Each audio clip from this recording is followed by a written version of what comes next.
नमस्कार दोस्तों, हम हाजिर हैं आपकी सेवा में एक और नया वीडियो लेकर। और आज के इस वीडियो का टॉपिक है केंद्रीय कर्मचारियों की ग्रोस पेपर डीए की बढ़ोतरी से पड़ने वाले प्रभाव। यानी डीए की बढ़ोतरी से जो भी इंक्रीमेंट होता है डीए में, उसके बाद में उसकी ग्रोस पे में कौन कौन से फैक्टर बढ़ते हैं और उनकी कैलकुलेशन करके हम इस वीडियो में देखने वाले हैं।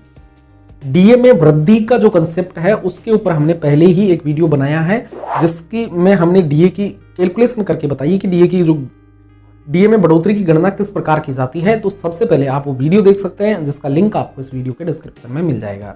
भारत सरकार ने 28 सितंबर 2022 को कैबिनेट की मीटिंग में केंद्रीय कर्मचारियों के लिए डीए की बढ़ोतरी में 4% की वृद्धि को मंजूरी प्रदान की है, जिसके बारे में न्यूज आपको पहले ही मिल चुकी होगी। लेकिन इस वीडियो में हम वो नहीं बताने वाले इन 4% की वृद्धि हुई। हम ये समझाने के लिए इस वीडियो में आए हैं कि वृद्धि से ग्रोस पे पर क्या क्या प्रभाव पड़ते हैं, यानी वृद्धि से कौन कौन से फैक्टर आपके जो पेमेंट होते हैं उसके प्रभावित होते हैं, उनकी कैलकुलेशन कैसे की जाती है। वीडियो में आगे बढ़ने से पहले हमेशा की तरह आपके लिए 2 टास्क है। सबसे पहले टास्क, जल्दी से आप कमेंट बॉक्स में आप अपना कोई भी सवाल लिख दीजिए, जिसके ऊपर हम जल्दी आगे कोई भी एक डिटेल वीडियो बना देंगे। और अगर आपने अभी तक हमारे इस यूट्यूब चैनल को सब्सक्राइब नहीं कर रखा है तो इंतजार किसका कर रहे हो, जल्दी से जाइए, लाल रंग के में जो सब्सक्राइब का बटन है उसको प्रेस कर दीजिए, ग्रे कलर का बना दीजिए। उसके बगल में एक बेल आइकन होगा, उसको भी प्रेस कर दीजिएगा, ताकि रेल न्यूज परिवार की तरफ से आने वाले सभी अपडेटों का नोटिफिकेशन आपको मिल सके। आइए जल्दी से आज के टॉपिक का शुभारंभ करते हैं।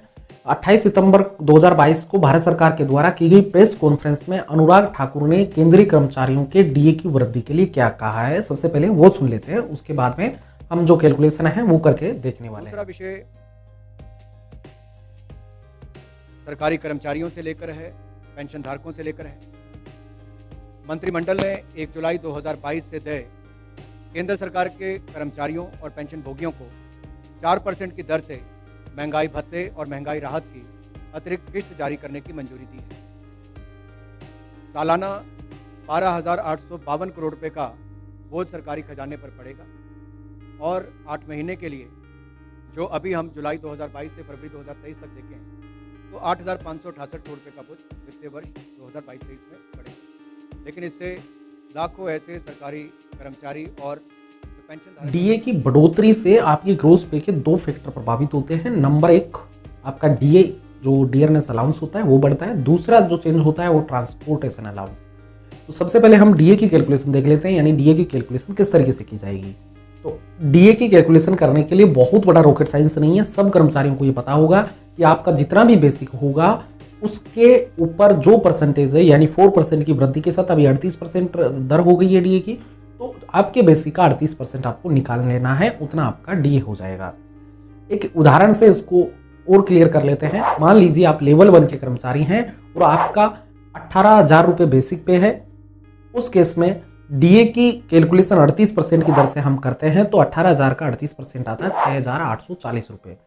तो यहाँ पर आपका जो नया डीए होगा वो होगा 6,840 रुपये। 34% से 38% होने पर यहाँ पर जो पैसों में अगर मैं बात करूं तो 18,000 पर 720 रुपये की वृद्धि प्रति माह आपको यहाँ पर मिलेगी। तो 2 महीने की जो एरियर्स है उसका भुगतान भी आपको इस महीने के पेमेंट के साथ में हो जाएगा। तो डीए की वृद्धि के लिए यहाँ पर क्लियर है कि यहाँ ओनली बेसिक मैटर करता है। जितना अधिक बेसिक होगा आपके लिए डीए उतना ही अधिक होगा। आइए बात करते हैं ट्रांसपोर्ट अलाउंस के बारे में। तो ट्रांसपोर्ट अलाउंस बेसिकली 2 बातों पर निर्भर करता है। नंबर 1, आपका जो शहर है उस पर, और नंबर 2 आपके पे लेवल पर। तो यहाँ पर अलग अलग शहरों के लिए अलग अलग पे लेवल पर ट्रांसपोर्ट अलाउंस की कैलकुलेशन के लिए अलग अलग बेसिक फिक्स किए गए हैं। तो सबसे पहले हम अलग अलग शहरों के जो बेसिक है और अलग अलग लेवल के जो बेसिक आते हैं उनके बारे में जानते हैं। तो दोस्तों, लेवल 1 और लेवल 2 के लिए टीपीटीए सिटीज के लिए 1,350 रुपये बेसिक पे फिक्स है। ट्रांसपोर्ट अलाउंस की कैलकुलेशन के लिए बेसिक, और अदर सिटीज के लिए 900 रुपये है। लेवल 3 से लेवल 8 तक अदर सिटीज के लिए 1,800 रुपये है और टीपीटीए सिटीज के लिए 3,600 रुपये है। लेवल 9 और उससे ऊपर के सभी लेवल के लिए अदर सिटीज में 3,600 रुपये और टीपीटीए सिटीज में 7,200 रुपये है। तो यहाँ पर अब सवाल आता है कि टीपीटीए सिटी कौन कौन सी है। तो भारत में टोटल 19 टीपीटीए सिटीज है, जिनके नाम अब हम आपको एक एक करके बताने वाले हैं। तो जानते हैं टीपीटीए सिटीज में कौन कौन सी सिटी आती है। तो टीपीटीएस सिटीज अहमदाबाद, बेंगलुरु, चेन्नई, कोयम्बटूर, दिल्ली, गाजियाबाद, ग्रेटर मुंबई, हैदराबाद, इंदौर, जयपुर, कानपुर, कोच्चि, कोलकाता, कोझिकोड, लखनऊ, नागपुर, पटना, पुणे और सूरत। तो यहाँ पर ये टोटल 19 सिटीज है जो टीपीटीएस सिटीज की कैटेगरी में आती है, यानी आपको यहाँ पर जो ट्रांसपोर्ट अलाउंस मिलेगा वो हायर होगा इन सिटीज में। और इसके अलावा आप किसी भी शहर में आपकी नियुक्ति हो वहां पर आपको जो अदर सिटीज में जो हमने बोला है वो बेसिक आपका रहने वाला है। तो यहाँ अब एक उदाहरण की सहायता से हम ये समझने का प्रयास करेंगे कि इसकी कैलकुलेशन कैसे होती है, डीए का इस पर क्या प्रभाव होता है। तो दोस्तों ट्रांसपोर्ट अलाउंस के लिए टोटल जो ट्रांसपोर्ट अलाउंस वो बनता है ट्रांसपोर्ट अलाउंस का जो बेसिक रहता है वो, और उसमें ऐड कर देते हैं डीए से जो प्रतिशत आता है उसको। यानी अभी फॉर एग्जाम्पल आपका मान लेते हैं आप अदर सिटीज में रहते हैं तो आपका बेसिक आएगा 900 रुपए। तो यहां पर 900 का हम निकालेंगे 38%, यानी 38% निकालेंगे जो आएगा लगभग 342 रुपए, और उसको हम 900 रुपए में ऐड कर देंगे। तो ट्रांसपोर्ट अलाउंस लेवल 1 में 900 रुपए आता है, अदर सिटीज में तो उनके लिए हो जाएगा 1242 रुपए। तो यहां पर जो वृद्धि हुई है ट्रांसपोर्ट अलाउंस में, सबसे लोवेस्ट वृद्धि, मिनिमम वृद्धि की मैं बात कर रहा हूं, वो होगी 36 रुपए की।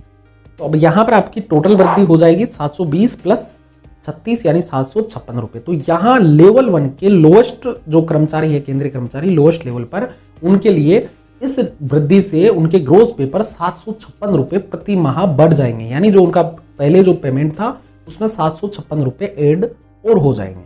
हमने यहाँ पर ट्रांसपोर्ट अलाउंस और डीए की जो वृद्धि है उसकी कैलकुलेशन करके आपको बताइए। फिर भी आपका कोई डाउट है या कोई सवाल है तो आप कमेंट में जरूर पूछ सकते हैं।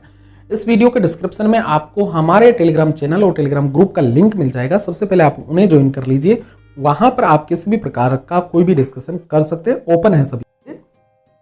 अगर आपने अभी तक हमारे इस यूट्यूब चैनल को सब्सक्राइब नहीं कर रखा है तो जल्दी से जाइए सब्सक्राइब कर दीजिए, और अगर वीडियो पसंद आया तो वीडियो को जरूर लाइक कर दीजिए। आज के वीडियो में बस इतना ही, मिलते हैं जल्दी ही एक और नए टॉपिक के साथ, हाजिर होते हैं आपकी सेवा में। तब तक के लिए हमें इजाजत दीजिए। जय हिंद, जय भारत।